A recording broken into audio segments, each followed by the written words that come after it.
All right, it is Thursday night. It is my birthday, and I just got done seeing Novocaine. Let's go talk about it. Welcome back to Movie Health Community, the internet's #1 source of health warnings at the movies.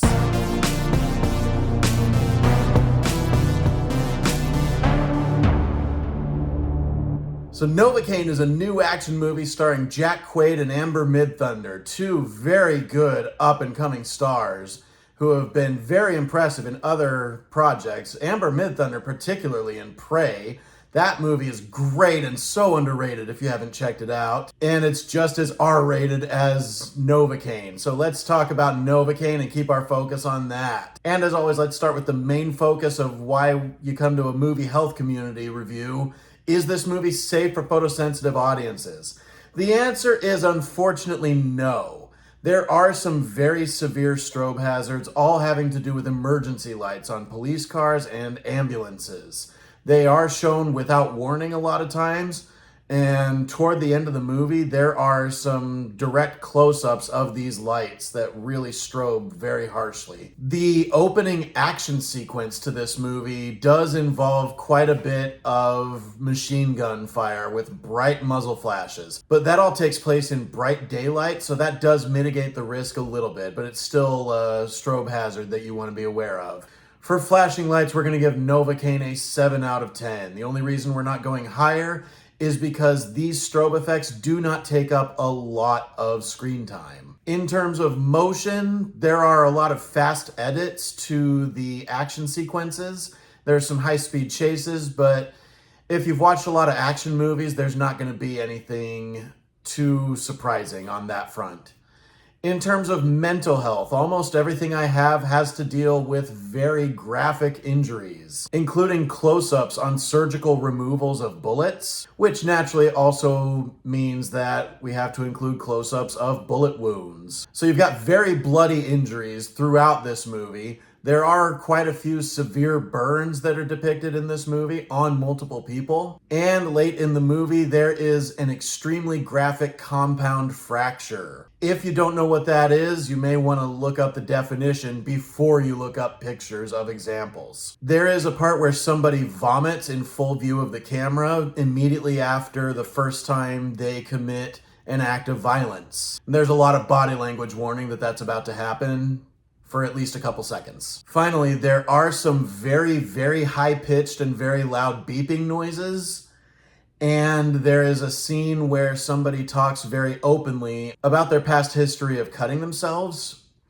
And we do see a lot of scars. And that's actually a really good segue into one of the many positive things I have to say about this movie. In this scene where somebody reveals their scars from cutting themselves, it's actually part of a sex scene, but it's so tasteful. You get a sense of the intimacy leading up to what's about to happen. And as a special note added to that sense of intimacy, a character reveals these scars. And you really get the impression that this is the first time they've opened up in that way. And it's such a real scene on a very serious topic. And it's handled so tastefully. So props to the filmmakers for the tastefulness of the subject matter and the sex scene. But there was so much to love about this movie. I've been really craving an action movie that feels like those classic action movies of the 80s and 90s. One that comes to mind is Speed. Speed, one of the reasons that it works so well is because it's such a simple concept and it's explored so thoroughly in such entertaining ways. Novocaine does a lot of that same thing, exploring one really fascinating concept super thoroughly in such entertaining ways. And while it's not as good as Speed, I would say it's a very worthy addition to movies like it. One of the things that this movie does most successfully is the gimmick of the main character not being able to feel pain is actually a very secondary focus in his story, because the primary focus is his social awkwardness. And it is so great and so relatable to see a socially awkward lead character. And Jack Quaid does such a great job bringing this character to life and making it his own that I think any concepts of Nepo baby is out the window. He is earning his keep as a lead actor now and doing it in a fully worthy way that I am sure will one day surpass Dennis Quaid. Another thing that this movie does really well is it leans heavily into the comedy aspect of an action comedy.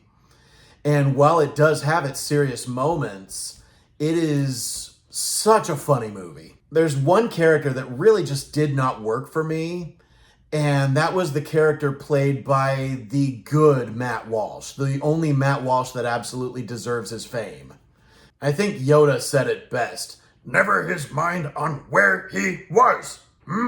What he was doing. So the character played by the good Matt Walsh is just so out of place, and he really feels like somebody who just wandered onto the set and is looking for the right movie that he's in. Now, the serious scenes of this movie don't quite work as well as the comedic scenes, because the comedic scenes are top tier. The serious scenes just aren't as interesting, and they don't give you reason to remain engaged with the story when they're happening. But fortunately, this movie is still such a great, funny, and fun experience that it's easy to give this movie a positive grade. And I had such a fun time, and I feel like there are much worse ways I could have spent my birthday today. So I am going to give Novocaine an A-. There's one other thing that happens in this movie that's never addressed, but there is one scene where this introverted character tries to do something nice for somebody unprompted. They never addressed it, but it is something that can very easily go very, very wrong.